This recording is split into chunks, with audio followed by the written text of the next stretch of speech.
अस्सलाम वालेकुम। In this video we will discuss chronic kidney disease कि हमारे पास क्रॉनिक किडनी डिजीज़ जो है ये किस तरह की होती है, कैसे होती है।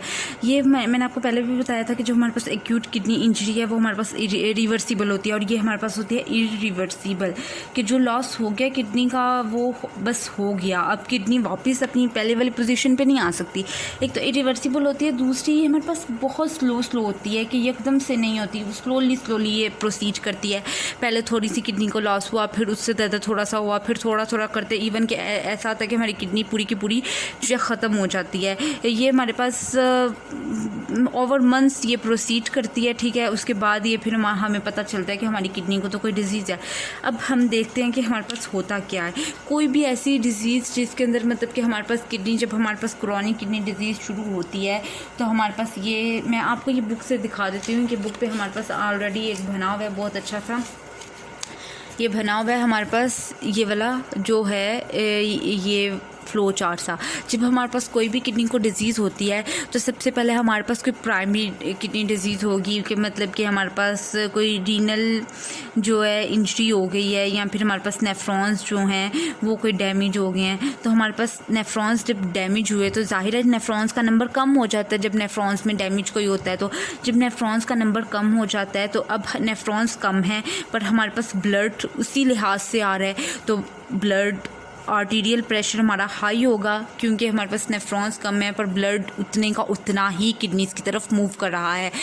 जब ये ब्लड उतने का उतना ही किडनीज़ की तरफ मूव कर रहा है तो हमारे पास hypertrophy and vasodilation of surviving nephrons हो जाती है, कि जो नेफ्रॉन्स हमारे पास बच गए हैं वो हाइपरट्रॉफिटाइज हो जाते हैं, कि उनका साइज़ पहले अगर एक नेफ्रॉन का इतना था और उसमें से इतना ही ब्लड पास कर रहा था, पर अब नेफ्रॉन्स जो हैं बाकी सारे कुछ अंदर से ख़राब हो गए हैं। अब ब्लड तो उतने का उतना ही है, अब उन्होंने उन नेफ्रॉन्स की तरफ जाना है जो सही है। अब हमारे पास ब्लड की ये वाली वैल्यू हो गई है, और एक नेफ्रॉन का साइज़ पहले इतना था, वो बस इतने ब्लड को पास आउट कर रहा था। अब ब्लड ज़्यादा है तो वो फिर थोड़ा सा अब फ्लेक्सिबल हो जाएगा, वो थोड़े से मतलब कि सेक्रीफाइसिंग हो जाएगा और अपना साइज़ थोड़ा सा बड़ा करेगा और कहेगा कि ब्लड को कहेगा कि पास कर जाओ मेरे में से, ठीक है। इस वजह से हाइपरट्रॉफी एंड वेज़ोडाइलेशन हो जाती है।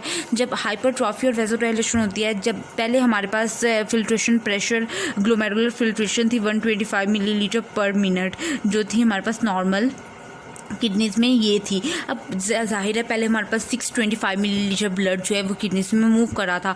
अब ब्लड की मिकदार बढ़ेगी, ब्लड का प्रेशर बढ़ेगा, तो ग्लोमेरुलर उतने ही प्रेशर, जिस प्रेशर से ब्लड मूव करेगा उतने ही प्रेशर से ब्लड जो है वो ग्लोमेरुलर कैपिलरीज़ में से पास करेगा, और ग्लोमेरुलर कैपिलरीज़ में से पास करने की वजह से उतने ही हमारे पास ज़्यादा फिल्ट्रेशन होगी।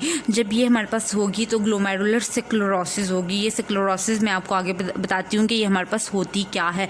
ग्लोमेरुलर जितनी हमारे पास ग्लोमेरुलर स्क्लेरोसिस होती जाएगी, ये एक तरह से प्रोटीन, एक तरह से डिपोजिशन है, एक कैपिलरीज के अंदर डिपोजिशन ऑफ प्लाज्मा है, ठीक है। जितनी ज़्यादा प्लाज्मा डिपॉजिट होता जाएगा उतना ही ज़्यादा हमारे नेफ्रॉन्स वो नैरो होते जाएंगे और उनका मज़ीद फंक्शन जो है वो डैमेज होता जाएगा। जितना उनका फंक्शन डैमेज होगा उतने नेफ्रॉन्स के नंबर हमारे पास कम होते जाएंगे। अब ये देखिए इधर हमारे पास लिखा हुआ है कि हमारे पास जो common and stage renal disease हैं वो हमारे पास जो डायबिटीज़ मेलाइटस है 45% उन पेशेंट्स में होते हैं, हाइपरटेंशन में, ग्लोमेरुलर नेफ्राइटिस में होती हैं।